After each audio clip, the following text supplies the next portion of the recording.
NTA की सरपरस्ती में, शिक्षा मंत्रालय और हमारी मोदी जी की सरकार की सरपरस्ती में बहुत भयमुक्त माहौल में होते रहे हैं। शिक्षा में अगर नीट में भी पेपर दे के पैसा दे करके पेपर दे रहा है, या नेट में भी कोई प्रोफेसर पैसा दे के बन रहा है, और जो डॉक्टर बन रहे हैं वो तो कुछ सीख ही नहीं पा रहा है, पेपर दे के ऐसे ही पैसा दे के पेपर दे। हाँ नमस्कार, हम मौजूद हैं जंतर मंतर पर। चूँकि आप हमारे पीछे देख सकते हैं कि छात्रों का धरना प्रदर्शन चल रहा है नीट के खिलाफ, और तमाम मुद्दे जो छात्रों के हैं वो लगातार कई हफ्तों से, 4 तारीख को जब से रिजल्ट आया तब से धरने पर हैं। बातचीत करते हैं। कल सुप्रीम कोर्ट का वर्डिक्ट आना है, उसी मद्देनज़र यहाँ जुटे हैं। लगता है कि सुप्रीम कोर्ट आप लोगों की बात सुनेगी? बिल्कुल बिल्कुल सुनेगी, और छात्र इसलिए आए भी हैं। और जितने नीट के एग्ज़ाम दिए हैं छात्र, और जो धांधली के शिकार हुए, स्कैम के शिकार हुए, उन तमाम छात्रों की नज़र है, गरीब छात्रों की नज़र है सुप्रीम कोर्ट पे। वो देख रहे हैं, गुहार कर रहे हैं कि सुप्रीम कोर्ट से कि इस तरह के धांधली को रोकेगी, नीट के एग्ज़ाम को दोबारा करवाएगी, ताकि जिनके साथ धांधली हुई है वो बराबरी हो सके, इंसाफ मिल सके उसे। और उसके साथ साथ ये भी है कि सुप्रीम कोर्ट को भी देश की शिक्षा व्यवस्था को बेहतर करना होगा, शिक्षा प्रणाली को बेहतर, एग्ज़ाम प्रणाली को बेहतर करना होगा, तो छात्रों के हित में फैसला देना होगा। हमारी यही मांग है। 34 लाख छात्रों के भविष्य का सवाल है। आप भी कह रहे हैं, हम भी मानते हैं कि टकटकी बस सरकार नहीं मानती है। सरकार नहीं मानती, बस सरकार नहीं मानती है। क्या होगा? सरकार नहीं मानती या आप भी मान रहे हैं? क्योंकि लगातार स्टूडेंट देखिए, रास्ता ये है कि एक जो जिद है कि एक देश एक एग्ज़ाम करवाने का, कि एक ही जगह से सारे एग्ज़ाम हो, एक एजेंसी एग्ज़ाम ले।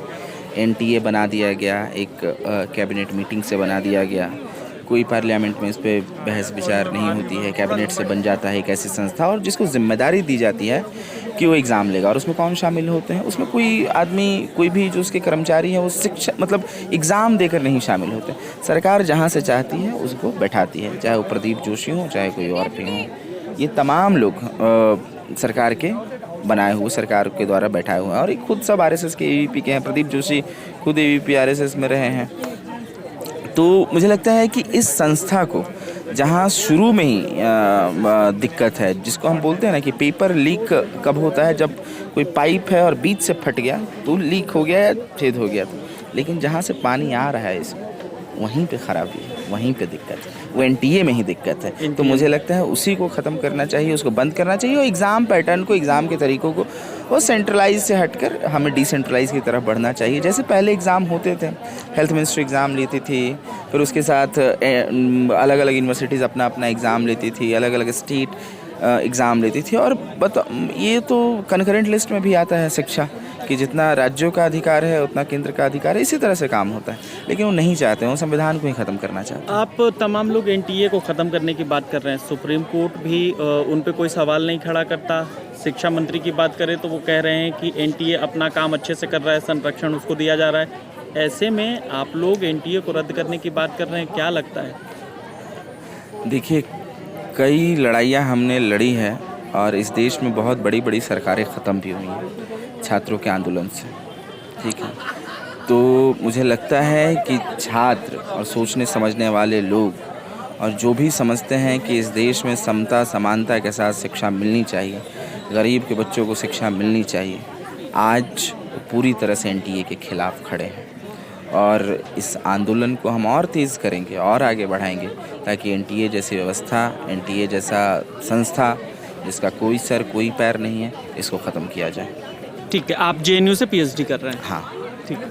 आप देख रहे थे तमाम ये स्टूडेंट यूनियन के, छात्र संगठन के लोग हैं जो जंतर मंतर पे धरना प्रदर्शन कर रहे हैं। हम बातचीत करने की कोशिश करते हैं और लोगों से जो इस धरना प्रदर्शन में आए हैं, और समझने की कोशिश करते हैं। आप अपना नाम बताएं। मेरा नाम दीपक है। दीपक जी, आप किस मांग के साथ जंतर मंतर आज आए हैं? देखिए, मैंने ड्यू से मास्टर्स किया है, और मैं अभी इस साल जो नेट का जो एग्ज़ाम था हमने उसको दिया, और 18 को मेरा पेपर था, और अगले दिन आके मुझे पता चल रहा है कि वो कैंसिल हो गया पेपर। वो फिर बाद में पता चला कि वो पेपर लीक हो गया था 2-3 दिन पहले ही। इन लोगों को पता था, लेकिन इन्होंने पेपर करवाया और उसके बाद कैंसिल कर दिया, अगले ही दिन कैंसिल कर दिया। तो अभी तक तो मैं जागरूक उतना नहीं था।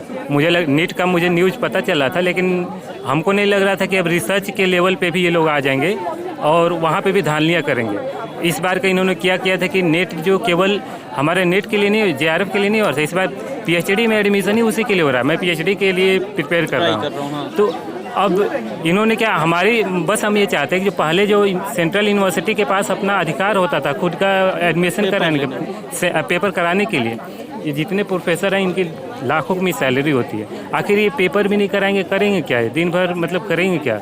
आप क्यों उन लोग से उनका अधिकार छीन के आप एक प्राइवेट संस्था को दे रहे हो? ये तो सोसाइटी के एक्ट के थ्रू बना है, NTA का कोई अधिकार तो नहीं है, पार्लियामेंट तो बनाया नहीं है, तो पहली वाली व्यवस्था क्यों नहीं ला रहे हो?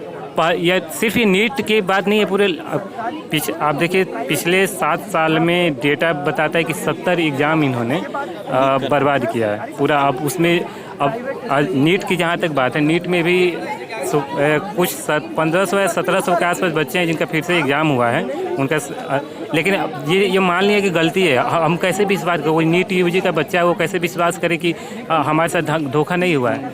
अब दूसरी बात, नीचे के जितने एग्जाम हैं उनमें हमेशा धांधलियाँ होती रहती हैं। नीट में दिक्कत ये हुआ है कि इसमें अमीर के लोग बच्चे हैं, तो ये थोड़ा इतना बड़ा मुद्दा बन गया। नहीं तो ग्रुप सी में आप जानते हैं। तो हमारी ये मांग है कि NTA को हटाया जाए, पुरानी व्यवस्था लाया जाए और इस पे कुछ जांच बैठे। नीट की दिक्कत ये हुई कि जैसे इसमें आपको याद होगा कि जब नीट लाया गया था, सुप्रीम कोर्ट में केस लड़ा गया था, एक तमिलनाडु की लड़की थी, 12th में बहुत अच्छा उसका मार्क्स आया था, बाद में उसने नीट दिया, उसका नीट में नंबर बहुत कम था। इस तक की जो सेंट्रलाइज व्यवस्था है उससे जो रीजनल बच्चे पढ़ते हैं ना, जो स्टेट बोर्ड में पढ़ेंगे, उनके लिए नुकसानदायक है। केवल CBSE मीडियम के बच्चे, ये लैंग्वेज के बेस पर आप डिसाइड करो, किसको इंग्लिश बोलने आता है वो अच्छा हो जाएगा, भाषा तो डिसाइड नहीं करती ना कि समझ कितनी है। तो ये केवल कोचिंगों को बढ़ाने के लिए इस टाइप की व्यवस्था लाया जा रहा है। हमको हमारी मांग है कि जब संविधान ने ये बनाया गया है कि स्टेट भी एक स्टेट और सेंटर है, तो स्टेट के पास भी पावर होनी चाहिए को अपना कराए, तो पहले वाली व्यवस्था लाया जाए, स्टेट के पास स्टेट को कराया जाए। हर जगह आपको इतना बड़ा देश है, कुछ लोग को कंट्रोल करने की जरूरत नहीं है। हमारा एक स्टेट एक कंट्री से बड़ा है, लाखों लोग, करोड़ों लोग रहते हैं, कोई छोटा सा स्टेट तो है नहीं। तो आप क्यों चाहते हो कि केवल 10 लोग पूरे देश को कंट्रोल करें? तो सबको हमारी बात है, पावर को दिया जाए दूसरे लोग को, और पहली वाली व्यवस्था लाया जाए, NTA को हटाना चाहिए। NTA को हटाना चाहिए। मैम हम लोग बात कर सकते हैं जी? आप मुझे ये बताएं कि आज जंतर मंतर आप लोग आए हैं, कल सुप्रीम कोर्ट का वर्डिक्ट भी आना है, क्या लगता है कि पक्ष में आएगा परिणाम? देखिए, केवल पिछले 1.5 महीने को अगर हम उठाकर देख लें तो इस देश के केवल 4-5 जो एग्जामिनेशंस अभी रिसेंटली कंक्लूड हुए हैं या कैंसिल हुए हैं या पोस्टपोन हुए हैं, जो NTA कंडक्ट कराती है, उसमें 36 लाख से ऊपर देश के युवाओं के भविष्य को आग लगाई जा चुकी है। और ये मामला केवल इस साल के महज पिछले 2 महीनों की बात नहीं है। पिछले 7 साल में 70 से बड़े पेपर लीक और घोटाले NTA की सरपरस्ती में, शिक्षा मंत्रालय और हमारी मोदी जी की सरकार की सरपरस्ती में बहुत भयमुक्त माहौल में होते रहे हैं। और इसीलिए अब हमारे सर से पानी गुजर चुका है, अब पापों का घड़ा भर चुका है NTA का, शिक्षा मंत्रालय का। इसलिए मजबूर हैं, चाहे शिक्षा मंत्रालय पर हमने जाके दरवाजे खटखटाए हों, NTA के ऑफिस पे, UGC के ऑफिस पे, यहाँ पर अनिश्चितकालीन धरना प्रदर्शन पर हम इतने दिन से बैठे हैं और आज हम फिर से मजबूर हुए हैं इसीलिए क्योंकि हमें इस सरकार पर, सरकार की एजेंसी जैसे CBI जो सरकार का लैपडॉग है, एक सीधी तरीके से उनकी जांच पर कोई भरोसा नहीं है। हमारी इसीलिए डिमांड है कि सुप्रीम कोर्ट की निगरानी में जांच बिठाई जाए और शिक्षा मंत्री और UGC चेयरमैन को तुरंत तत्काल प्रभाव से इनको बर्खास्त किया जाए, क्योंकि ये 1% भी अब युवाओं का भरोसा नहीं रखते हैं और कोई कॉम्पिटेंस भी नहीं रखते हैं। हमारा सवाल है यहाँ से कि इन परीक्षा एजेंसी उसकी परीक्षा कौन लेगा? हमारी परीक्षा कदम कदम पर लेते हैं, हमारे शिक्षा मंत्री की परीक्षा कौन लेगा कि वो शिक्षा मंत्री बने रहने लायक हैं कि नहीं? UGC चेयरमैन बने रहने लायक हैं कि नहीं? नेशनल ठग एजेंसी टेस्ट कराते रहने के लिए लायक है कि नहीं? नहीं लायक है।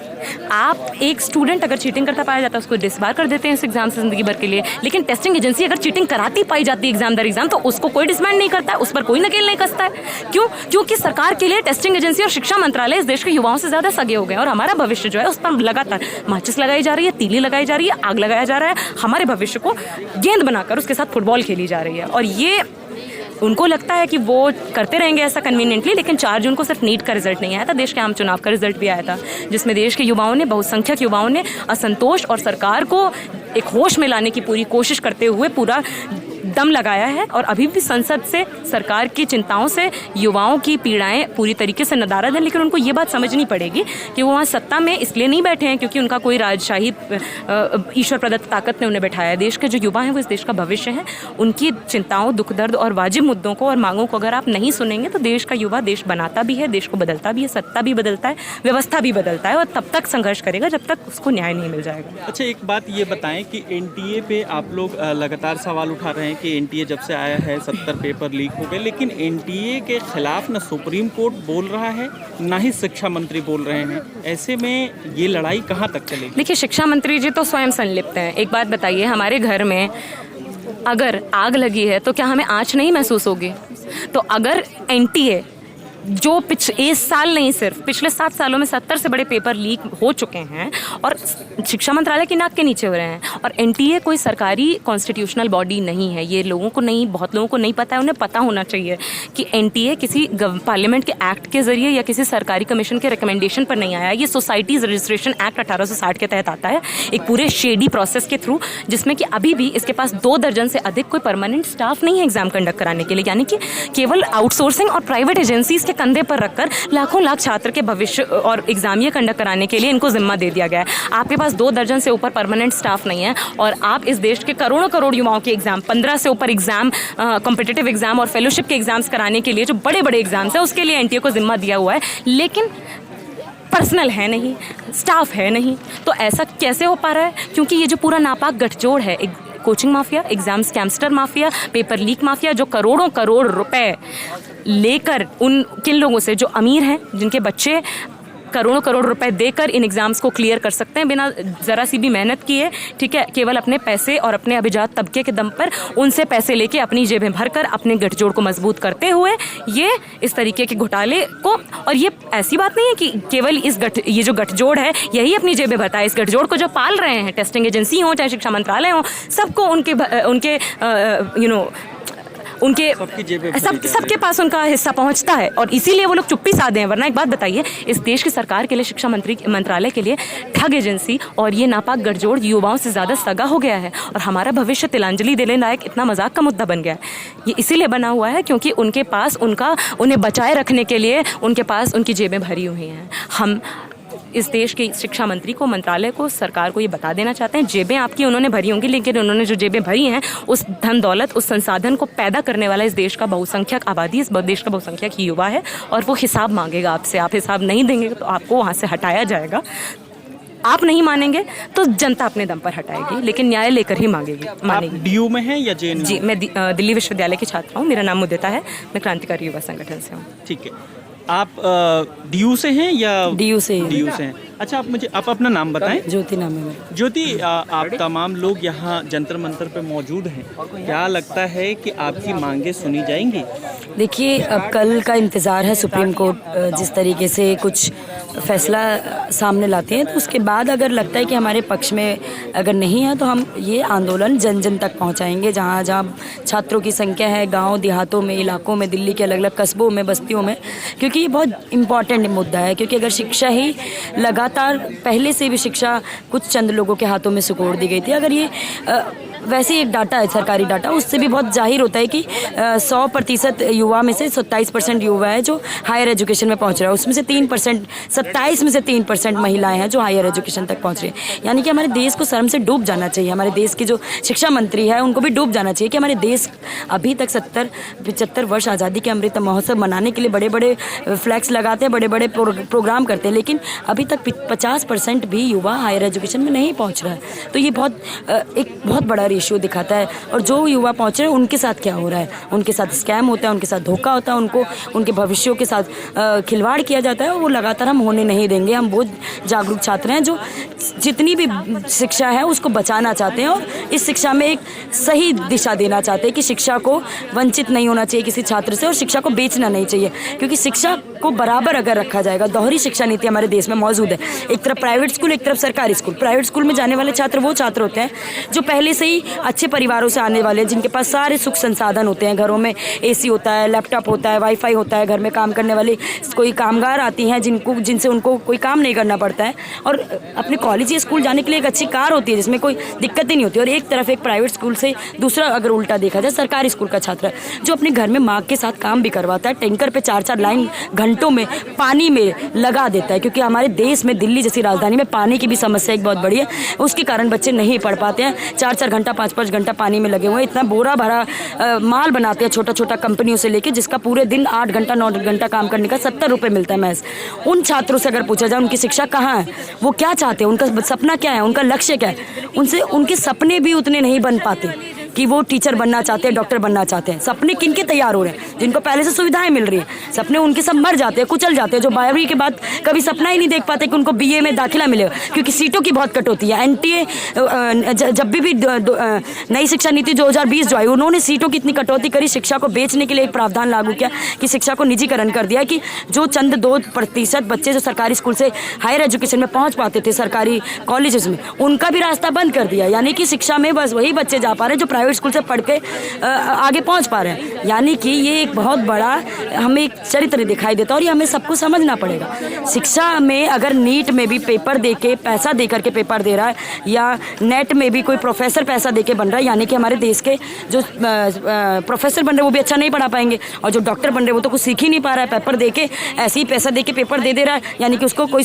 पता ही नहीं है कि कैसे इंजेक्शन लगाना है, क्या इलाज करना है, कौन सी दवा। यानी हमारी स्वास्थ्य व्यवस्था भी बहुत बिगड़ी हुई है। ये हमारी कहीं ना कहीं शिक्षा हमारे पूरे मूलभूत चक्र को हमें प्रभावित करने वाली है। हमारी स्वास्थ्य व्यवस्था बिगड़ेगी, हमारी शिक्षा व्यवस्था बिगड़ेगी, जो हालांकि इतनी सुधरी भी नहीं है, जिसकी जिक्र मैंने कुछ पहले बताया ही, उतनी सुधरी भी नहीं है, लेकिन अब बहुत बुरी हालत में पहुंच जा रही है, गड्ढे में ढकेले जा रही है, जिसको सरकार लगातार एनटीए जैसे ठग एजेंसी जैसे को अभी तक संरक्षण करती हुई आई है, और अभी तक कोई उनका कोई सवाल दिखाई नहीं देता। लेकिन हम फिर भी लगातार लड़ते रहेंगे, आगे बढ़ते रहेंगे, जब तक समान शिक्षा, मालिक हो या मजदूर का बच्चा हो, या प्रधानमंत्री का बच्चा हो, या किसी चपरासी का बच्चा हो, या शिक्षा मंत्री का बच्चा हो, या किसी भी सफाई कर्मचारी का बच्चा हो, एक ही स्कूल में नहीं जाएगा, तब तक हमारी लड़ाई जारी रहेगी, और तब तक हम लड़ते रहेंगे। क्योंकि शिक्षा में अगर समानता होगी, तभी हम अपने अधिकारों को, अपने रोजगार को, अपने परिवार को, अपने स्वास्थ्य व्यवस्था, सभी व्यवस्थाओं को सुधार पाएंगे, और तभी हम आगे बढ़ पाएंगे।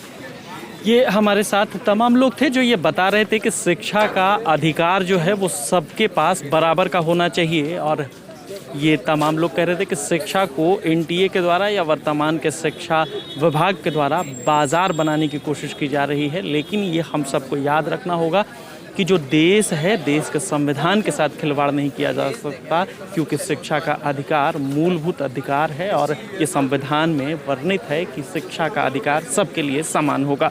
लेकिन जिस तरीके से एनटीए और शिक्षा विभाग कर रहा है, ये इस पे सवालिया निशान खड़ा होता है। आप एनटीए और पेपर लीक और नीट के पेपर के बारे में क्या सोचते हैं, हमें कमेंट सेक्शन में जाकर ज़रूर बताएं। बने रहें महाखबर के साथ।